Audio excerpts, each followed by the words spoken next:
Over the past, I don't know, 50 years, 100 years, 500 years, something like that, there is one classic trend. That is, the conservative position starts out as being the dominant position socially, what most people just naturally happen to believe. All the polls reflect this, and the position seems so dominant that it almost seems impossible that the left will be able to win. Because surely in a democracy, there is no way that such a strong majority position could be defeated and replaced by what is currently a minority position.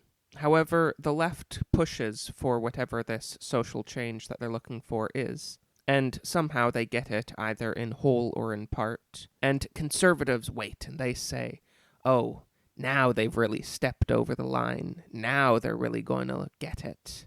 Now we're really going to defeat the left. Because this is such an unpopular issue for them, this time we'll actually defeat them. And then, to the shock of conservatives, they're defeated utterly, and the position that they held, which only, say, a decade prior was the dominant position, becomes entirely socially unacceptable. One somewhat recent example of this is, of course, the issue of marriage and its redefinition. In 2008, when Obama was first elected, he claimed that he was against same-sex marriage. And throughout the 8 prior years of the Bush presidency, when Republicans tried to pass a constitutional amendment which would exclude any possibility of marriage being redefined, Democrats claimed that this was just Republican fear-mongering, and no one really seriously wanted to enact same-sex marriage anyways. However, despite elected Democrats claiming that this was just some sort of right-wing conspiracy theory, it was clear to anyone that actually paid attention that this was just a Mountain Bailey. Elected Democrats who had to deal with the fact that most of the public was still against this had to pretend that they were against it. And I'm sure many of them didn't really care that much either way anyways. But the people that actually drive the ideological base of the Democratic Party and of the left more generally very fervently did want to redefine marriage. The fact that most people weren't on the left side yet on this issue was irrelevant, since they were the ones that controlled all the opinion-making sectors of society. And if most people didn't agree with them yet, they could make them to agree with them eventually. And that's exactly what the left did, and now today, in many places, you can get fired for holding the views that Obama at least claimed to hold in 2008. And that brings us to our main topic today, the silent majority.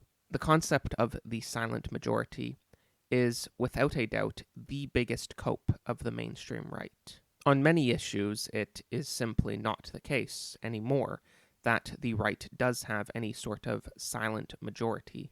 However, on many other issues, it is true that this silent majority does still exist, at least for now. But all that means is that the left hasn't pushed far enough. Just like with the issue of marriage a decade ago, any issue that conservatives do still hold a silent majority on will be quickly lost when the left decides that this is the issue that they really need to go after.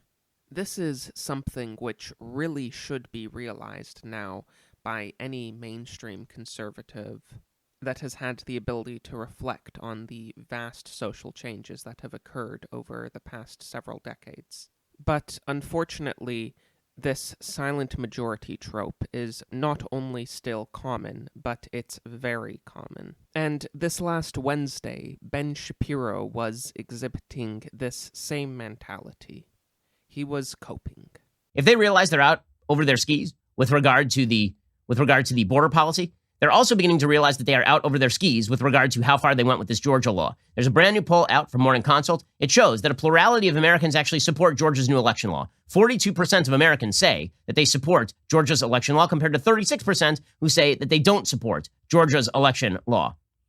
And if you look at the actual stats with regard to independents, for example, self-described independents, what you see is that some 38% of self-described independents say they like the law compared to only 29% who say that they don't like the law.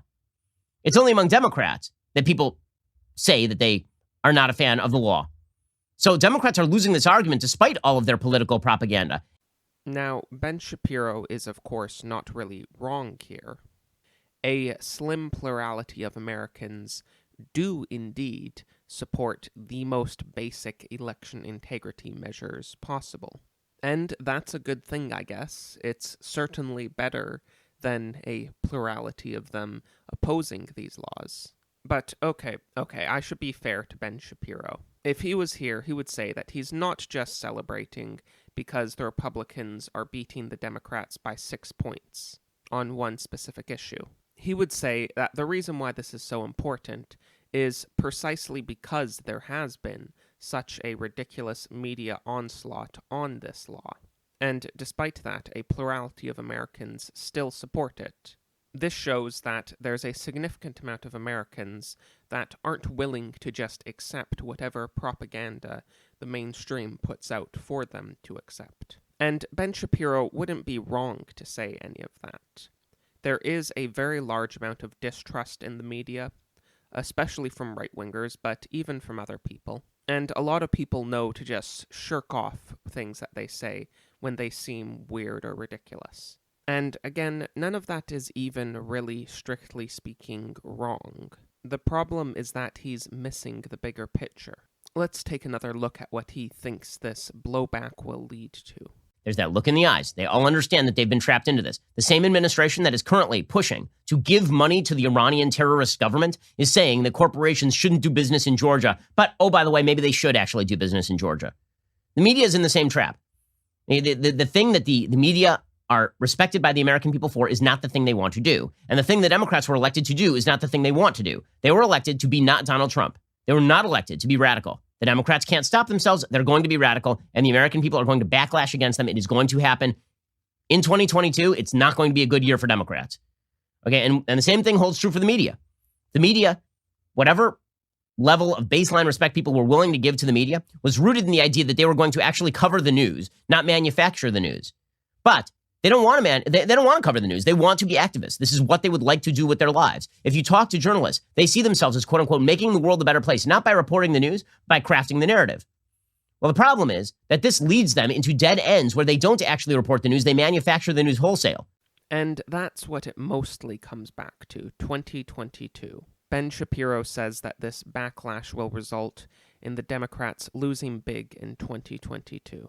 Presumably the Senate and maybe even the House. And he might be right here. I know some people want to count out any possibility of a Republican victory in the midterms.